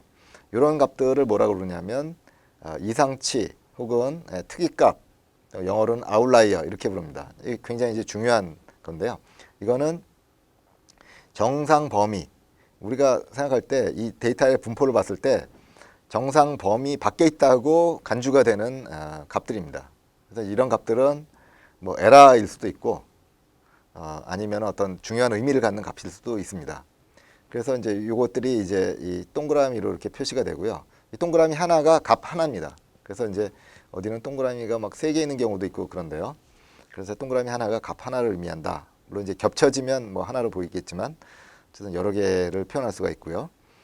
그래서 이상치를 빼면 얘네들을 빼면 나머지가 정상적인 데이터에 라고 이제 우리가 생각할 수 있는데, 그래서 이상치 빼고 최대값, 그다음 이상치 빼고 최소값 이렇게 보면 되겠습니다. 그래서 이것도 전체적으로 데이터가 흩어져 있는 정도를 알려주는 거죠. 그래서 마찬가지로 이 정상 범위가 크면, 길면, 상하로 길면 데이터가 많이 퍼져 있는 거고, 이게 짧으면 모여 있는 거죠. 그래서 어떤 분포와 전체적으로 데이터가 어떤 모양, 어떤 분포로 되어 있는가, 그 다음에 뭐 이렇게 중앙값이 보통 이제 요 평균이 보통 요 근처에 있죠, 그렇죠? 중앙값 근처에 있기 때문에 대략 평균이 어느 정도 된다라든가 이런 것들을 이 박스 플롯 하나를 가지고서 이제 표현을 할 수 있어서 굉장히 이제 많이 쓰입니다. 그래서 일단 그 일변량 양적 자료에 대해서는 무조건 박스 플롯을 한번 그려보게 돼 있습니다. 평균을 구해보는 것 정도로 박스 플롯을 한번 그려보면 눈에 확 들어옵니다. 그래서 여러분들 자꾸 보다 보면 이게 품고 있는 의미를 여러분이 좀 이해를 하게 됐고요. 이 박스 플롯을 이용해서 어떻게 해석하는지 이거 한번 우리가 몇 개 사례를 좀 보면 이게 박스 플롯이 중요하구나 이런 것들을 보게 되는데, 이건 박스 플롯 두 개를 같이 한 화면에 이제 보여준 건데요. 요거는 자료가 뭐냐면 시간제 일자리 근무 시간을 남성과 여성으로 나눠 가지고요. 바꿨네요. 여성과 남성으로 나눠 가지고 그래서 요거 벡터 하나, 요거 벡터 하나 이렇게 뭐 일단 쉽게 생각하면 되겠습니다. 그래서 박스 플롯을 각각 그린 겁니다. 그려서 두 개를 놓고서 비교를 해본 거죠. 그랬더니만 이런 결과가 나왔다 이런 얘기입니다. 자, 우선 이걸 보면 제일 먼저 알 수 있는 게 뭘까요? 이 남성들의 이 시간제 일자리 Y축은 그 알바 시간이라고 생각하면 되겠습니다. 알바 시간이라고 생각할 수 있겠는데, 전체적으로 봤을 때 남자들이 여자들에 비해서 이게 분포가 크죠. 크다는 얘기는 그 어떤 시간제에 알바를 하는데 그 알바 시간이 굉장히 다양하다는 얘기입니다. 남성들이 여성들에 비해서 이제 뭐 그런 것들을 이제 금방 알 수 있고, 그 다음에 여성들은 지금 그 범위가 어떻게 되죠? 지금 14시간에서 뭐 24시간 요 내인데요. 여기가 없죠, 그렇죠? 오래 일하는 부분이 없습니다. 남성들은 있는데 왜 그럴까? 이런 것들이 이제 사실은 이제 분석이 대상이 되는 거죠. 근데 이거는 뭐 쉽게 추론이 가능합니다. 왜 그러냐면 알바를 하는데 예를 들면 새벽 1시, 2시에 편의점 알바를 한다 그러면 아무래도 여성들이 하기는 좀 위험하죠. 위험해서 안 하겠죠, 그렇죠? 그런 시간들이 이제 빠지는 거죠. 남성들은 한다는 얘기죠. 이제 그런 것들이 알바 시간에 포함되니까 알바 시간이 좀 늘어날 수가 있는 것이고, 또 뭐 공사장에서 이제 뭐 뭘 나르는 일을 한다. 이것도 여성들이 하기는 좀 어렵죠. 그러다 보니까 상대적으로 남성들의 알바 시간이 이렇게 조금 더 여성들에 비해서 많게 나타나는 것이고, 이것이 중앙값을 봐도 그 차이를 보이는 거죠, 그렇죠? 남성들이 전반적으로 여성들에 비해서 알바 시간이 더 많은데, 그런 이유가 바로 이제 그런 그 알바의 특성상 이제 그렇다라는 것입니다. 그래서 그냥 한눈에 이렇게 보면 이제 보이죠, 그렇죠? 그리고 이제 남성들의 전체 알바의 50%는 대체로 요 시간대에 있는 거죠, 그렇죠? 20시간에서 뭐 25시간 요게 이제 주로 이제 알바 시간이고, 여성들은 그 반대로 뭐 3시간에서 20시간 이내 요렇게가 이제 주로 이제 알바를 하는 시간이다. 그래서 이제 남성과 여성 사이의 차이가 꽤 많이 난다. 이런 것들을 좀 이 막대 상자 그림을 그려보면 우리가 알 수 있는 거고요. 이거는 20명의 학생들, 20명의 학생들의 이제 수면 시간을 박스 플롯을 통해서 한번 이제 그려봤습니다. 그랬더니만 이게 이제 월요일에 20명이 몇 시간 자냐, 화요일에 몇 시간 자냐 이런 식으로 쭉 이제 본 거죠. 그랬더니 이런 그래프가 그려져 있습니다.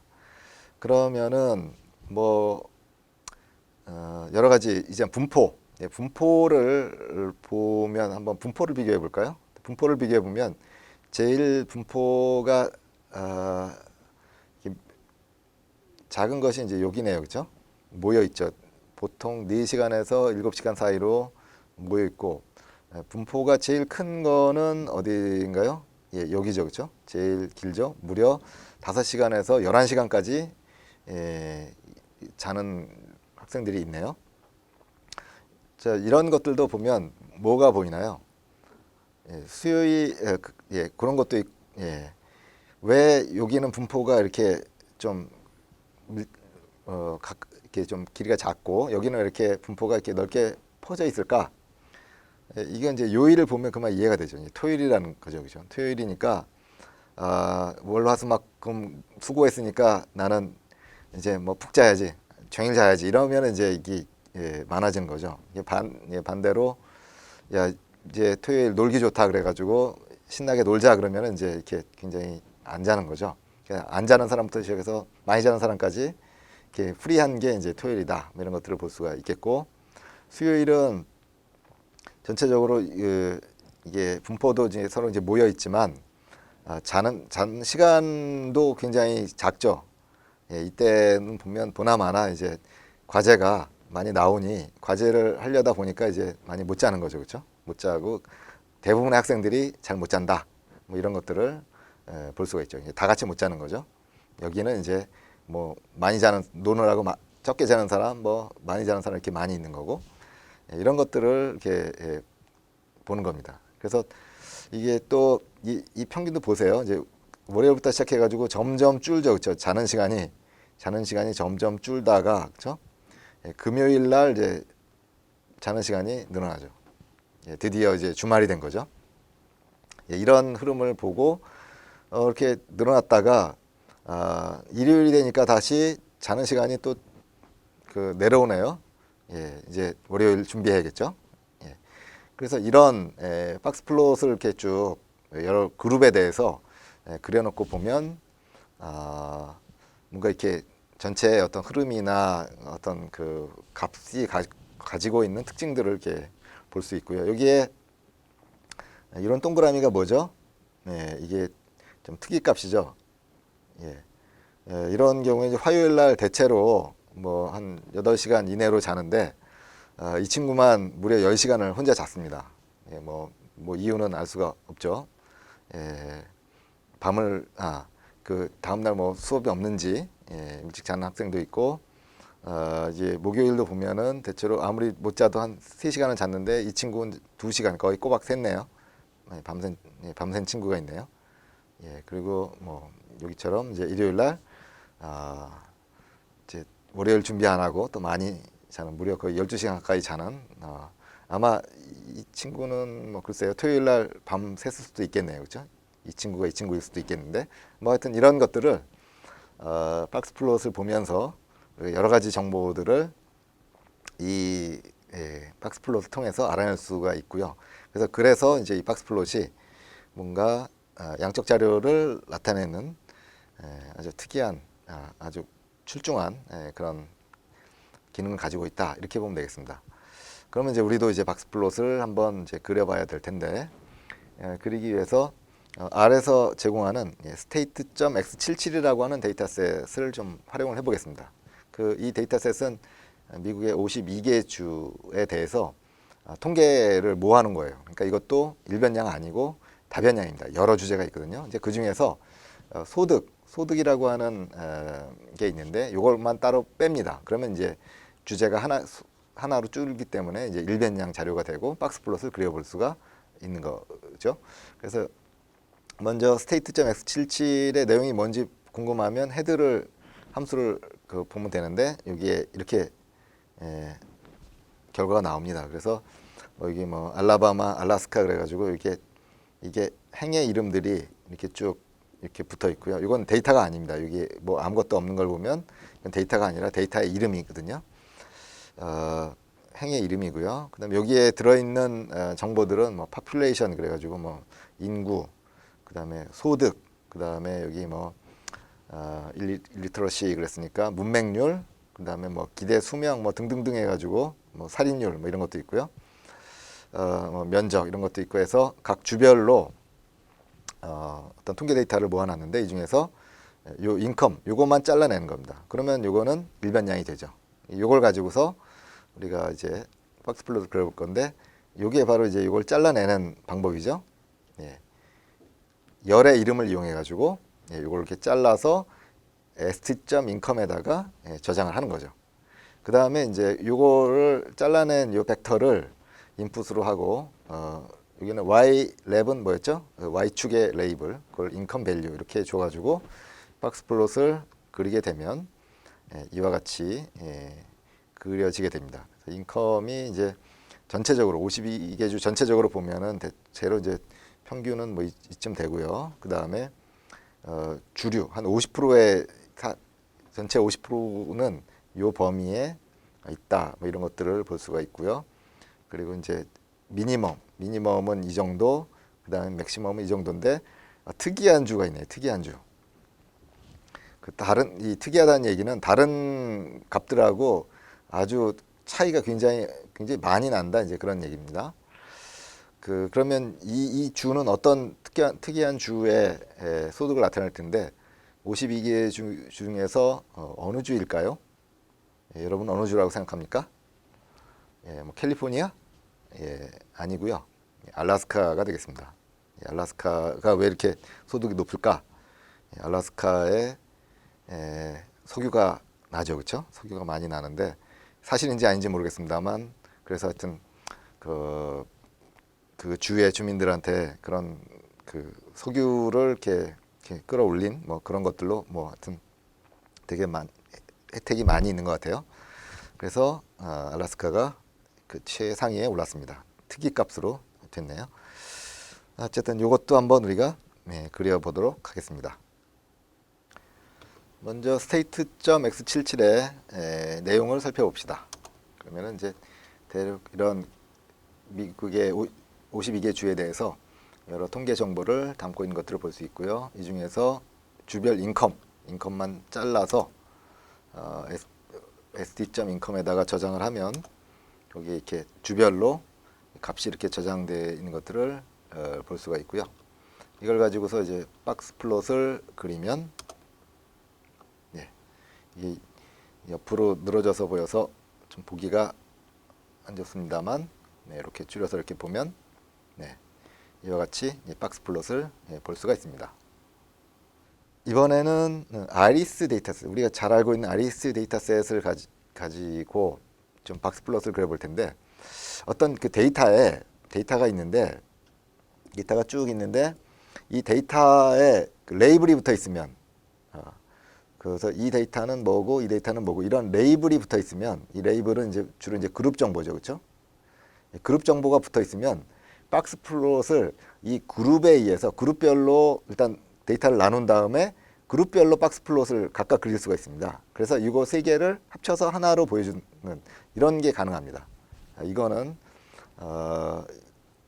그 데이터에 그룹 정보가 있는 경우에는 이제 그렇게 할 수 있는데 아이리스의 경우에는 그룹 정보가 있죠, 그렇죠? 그룹 정보가 있어서 이 그룹 정보를 이용해서 이제 그룹별로 박스 플롯을 그려서 비교를 해볼 수 있습니다. 이 경우도 되게 많이 사용하는 경우이기 때문에 여러분이 잘 알아두면 좋겠는데 우선 우리가 분석하려고 하는 데이터는 아이리스다라는 거고요.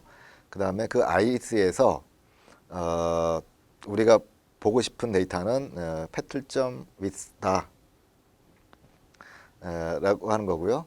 이 petal.width를 에 대해서 박스 플롯을 그리는데 그룹별로 그려라. 근데 그 그룹의 정보가 어디에 있냐면 species라고 하는 데 있다. 이런 뜻입니다. 그래서 이제 petal.width하고 species는 아이리스에 있는 컬럼의 이름이죠. 그렇죠? 컬럼의 이름입니다. 그래서 내가 분석하고 싶은 컬럼하고 그 다음에 그룹 컬럼을 틸드로 연결합니다. 그래서 이 순서를 바꾸면 안 됩니다. 뒤에 있는 게 이게 이제 그룹 정보고 앞에 있는 것이 분석 대상 컬럼이 되겠습니다. 이 순서를 바꾸면 안 되고 이렇게 해서 박스 플롯을 그리면 됩니다. 그냥 그리면 이와 같은 이제 그림이 그려집니다. 그래서 품종별로 그렇죠? 품종별로 그룹별로 박스 플롯이 그려진 것을 알 수가 있고요. 그 다음에 이제 petal.width에 대해서 이제 정보를 보게 되는데 자 이걸 보면은 또 뭘 알 수가 있죠? 이게 품종이지 않습니까? 품종.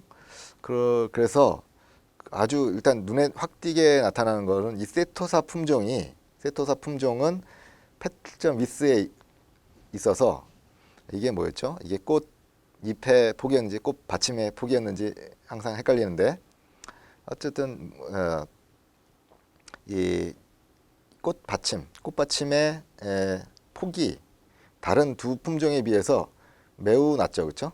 예, 아주 눈에 띄게 작다라고 하는 것들을 볼 수가 있습니다. 그래서 사실은 이것을 보면 이제 뭘 할 수 있냐면, 이 품종 세 개를 구분하는데 이 패틀점 위스만 보면 최소한 세토사는 구분이 된다는 얘기예요, 그렇죠? 예, 그러니까 이 패틀점 위스가 예를 들면 0.7 이하다 그러면 무조건 세토사 품종이다, 이렇게 우리가 판별할 수도 있다, 이제 뭐 그런 얘기입니다. 그 다음에 이제 버시칼라하고 버지니카를 보면은 전체적으로 보면은 버지니카가 전체적으로는 더 이 폭이 더 크죠, 그렇죠? 길이가 길죠, 이거에 비해서. 근데 이제 요 범위는 겹치는 범위죠. 여기는 요것만 봐서는 이게 버지니카인지 버시칼라인지를 알 수가 없는 그런 범위다라고 하는 것들을 나타내는 거죠. 그래서 이렇게 그룹별로 박스플롯을 그려보면 여러 가지 유용한 정보를 우리가 해석을 할 수 있는 거죠. 이것도 한번 같이 따라해 보도록 합시다. 박스플롯을 또 이제 그려볼까요? 품종별로, 그렇죠? 품종별로 패틀점 위스에 대해서 그려보자. 그래서 이제 그려보게 되면 이와 같이 볼 수 있고요. 이것도 찌그러져서 안 예쁘네요.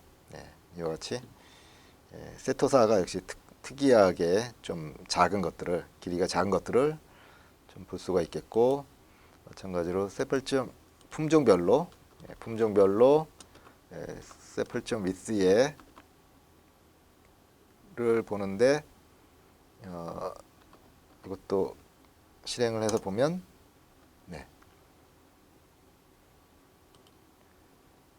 이와 같이 이번엔 세토사가 이번엔 좀 오히려 큰 값을 갖는 것들을 좀 눈으로 볼 수 있습니다. 자, 이번에는 히스토그램을 좀 알아보도록 할까요? 이 그림 보면은 이거 막대 그래프 아닌가 싶은데, 여러분 막대 그래프하고 히스토그램은 좀 다르죠? 자, 막대 그래프는 개수를 셀 수 있을 때 막 그리는 것이 이제 막대 그래프가 되겠습니다. 그런데 히스토그램은 막 이런 그 개수를 셀 수 없는 경우에도 그리는데, 좀 실수형 자료에 대해서 이 막대 그래프 비슷한 걸 그리는 것이 이제 히스토그램이죠. 예를 들면 뭐 어떤 키가 있다고 칩시다. 키를 쫙 모아놨어요. 그러면 뭐 165.4부터 시작해가지고 뭐 176.5 뭐 이런 식으로 쫙 있을 거 아니겠습니까? 그러면은 이거를 개수는 셀 수 없죠. 뭐 165.4명인 사람이 몇 명? 이거는 세기는 어렵잖아요, 그렇죠?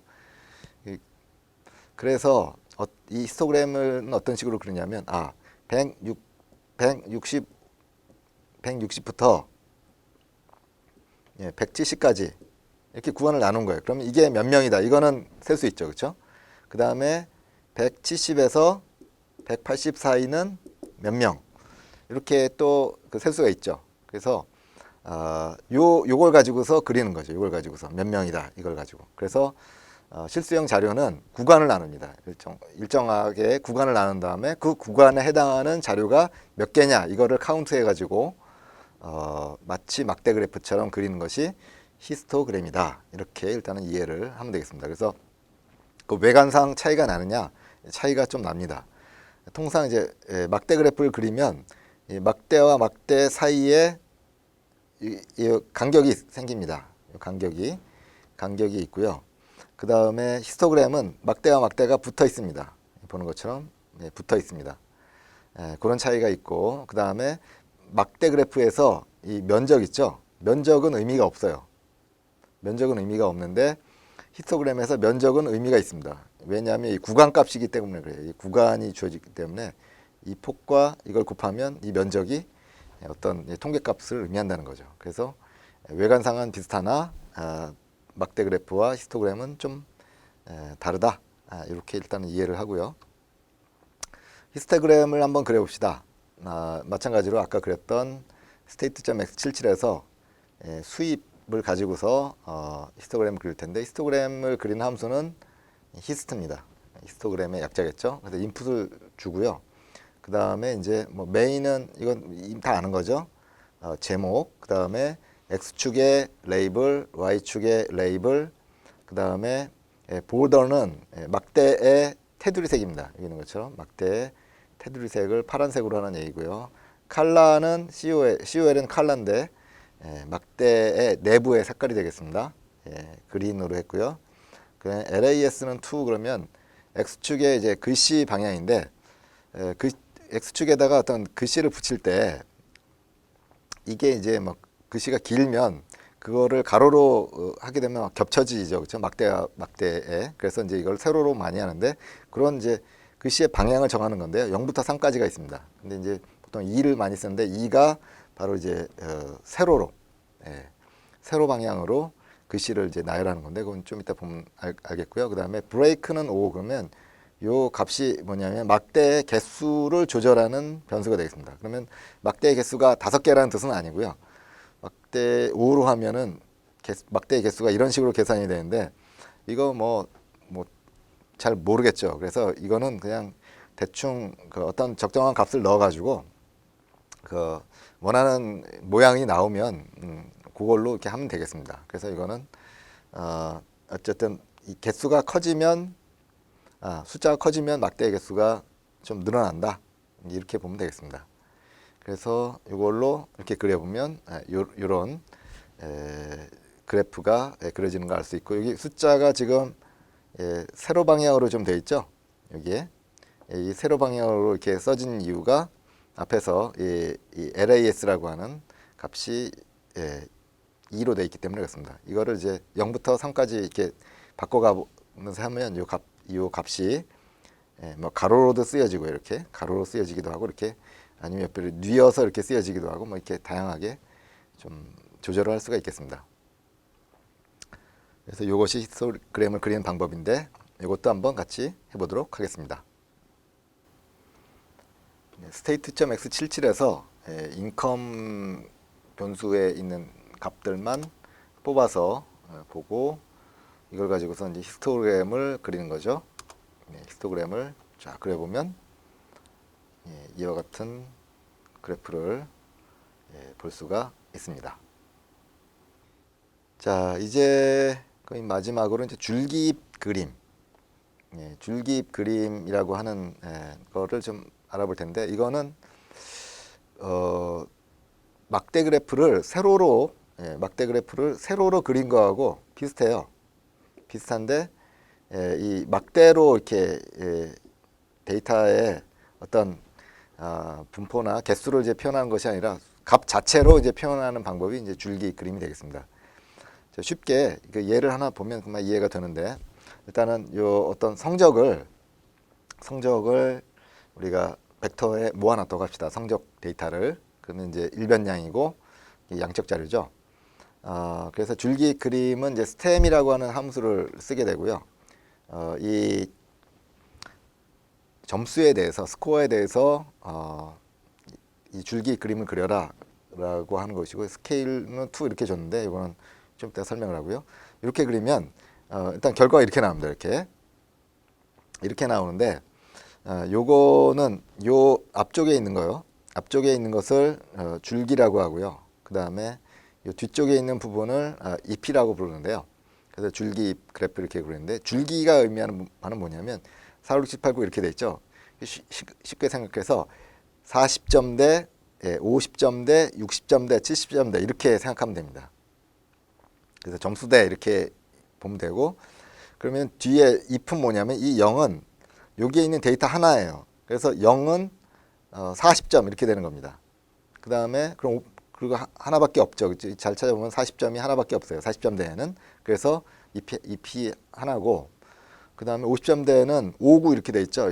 이것이 의미하는 바는 뭐냐면 55점 한 명, 59점 한 명 이렇게 돼 있는 겁니다. 그래서 59점 한 명, 55점 한 명 이렇게 2명 있다는 얘기예요. 그래서 50점 되니까 앞에 있는 5는 잘라버리고 뒤에 있는 것만 붙이니까 5, 9 이렇게 된 겁니다. 그래서 이 숫자 하나가 여기에 있는 값 하나하고 매치된다 이런 얘기고 60점대는 이걸 보면 60점 한 명, 63점 한 명, 65점 한 명, 69점 한 명 이렇게 되는 겁니다. 그러면 65점이 두 명이면 어떻게 되느냐? 5가 두 번 표시됩니다. 여기에. 예, 그런 식으로 해서 개별 값 하나가 숫자 하나에 대응이 되는데 그렇기 때문에 이거의 길이는 뭘 의미하죠? 60점대에 사람이 많이 있다를 나타낸다는 얘기죠. 그래서 길이도 알 수 있고 실제 길이 안에서 각각의 개별 점수도 볼 수 있으니까 가끔 이것이 이제 편리할 때도 있습니다. 그러면 아까 스케일은 2 이건 뭐냐? 바로 이게 줄기의 개수와 잎의 개수를 조절하는 매개 변수인데 이것도 몇 개를 해야 되느냐 이게 참 쉽게 알 수가 없습니다. 그래서 이것도 뭐 하나로 해봤다, 두 개로 해봤다, 세 개로 해봤다 해가지고 이런 적정한 모양, 우리가 생각하는 적절한 모양이 나오면 그때 이제 중진을 하면 되는데요. 스케일을 1로 했더니 이렇게 나옵니다. 이게 이렇게 나오는데 이게 의미하는 4, 6, 8 이렇게 나오죠. 그래서 이거는 40, 50점대, 이거는 60, 70점대, 이건 80점대 이상 뭐 이런 식으로 되는 거죠. 그래서 여기에 어떤 세 명이 있다 이것을 알 수 있는데 이때 의미는 이제 5, 9가 이게 문제죠. 5가 45점인지 55점인지를 알 수 없는 그런 문제가 좀 있죠. 예. 그다음에 2로 했을 때 이제 딱 정확히 이렇게 40점, 50점, 60점 이렇게 나눠지는데 이게 이제 우리가 원하는 모양이죠, 이게. 그래서 이제 2로 하면 되겠다 이렇게 하는 거고요. 3으로 하면 40점대를 또 나눕니다. 40에서 45까지.